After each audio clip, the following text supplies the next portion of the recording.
হাতির হানা রুখতে এআই। মেদিনীপুরের বনাঞ্চল এলাকায় নজরদারি চালাচ্ছে এআই থার্মাল ড্রোন। অত্যাধুনিক এই প্রযুক্তি হাতির গতিপথ নিয়ে সতর্ক করবে বন দফতরকে।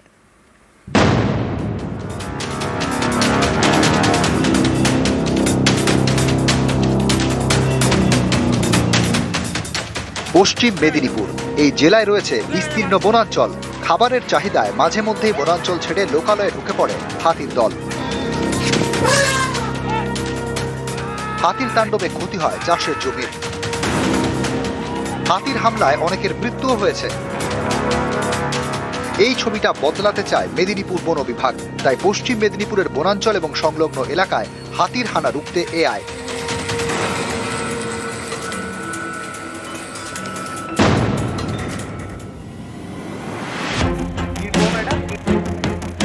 এআই থার্মাল ড্রোন উড়িয়ে চলছে নজরদারি। এই ক্যামেরায় ধরা পড়ে হাতির শরীরের তাপমাত্রা। ফলে হাতির পাশে যদি অন্য কোনো পশুও যায়, তাপমাত্রা ম্যাচ করে এই ড্রোন শুধুমাত্র হাতিরই ছবি তুলবে। তাই অন্ধকারেও হাতির শনাক্ত করা যাচ্ছে। কন্ট্রোল রুমে বসেই হাতির গতিবিধি সম্পর্কে জানতে পারছে বন দপ্তর।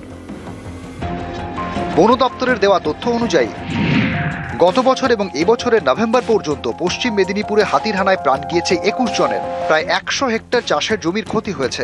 এই ছবিটাই বদলাতে চায় বন দপ্তর। তাই হাতির হানা রুখতে হাতিয়ার এআই। বেসিক্যালি হাতি এখানে যে ম্যান এলিফ্যান্ট কনফ্লিক্ট যে আছে ওটা নিয়ন্ত্রণের জন্য আমি নতুন একটা থার্মাল ড্রোন নিয়েছি। বেসিক্যালি হাতির মুভমেন্ট যেরকম রাত্রে তো বেশি হয়, তো আমি রাতেও নাইট ভিশন ক্যামেরা আছে, থার্মাল ক্যামেরা আছে, ওটা নিয়ে আমি আগে দেখতে পারবো হাতি কোথায় যাচ্ছে, তাকি যে গ্রামে আগে হাতি যাচ্ছে ওই গ্রামে আমি আগে আমার টিম পাঠিয়ে ওখানে সচেতন করতে পারবো, অ্যানাউন্সমেন্ট করতে পারবো। এই মুহূর্তে মেদিনীপুর ডিভিশনে অ্যাপ্রক্সিমেটলি 180 থেকে 200 হাতি আছে। ঝাড়গ্রামেও হাতির হানা রুখতে মাস দুয়েক ধরে এআই ক্যামেরা ব্যবহার করা হচ্ছে। বন দপ্তরের দাবি, এতে লোকালয়ে হাতি ঢুকে পড়লেও তাদের দ্রুত জঙ্গলে ফেরত পাঠানো যাচ্ছে।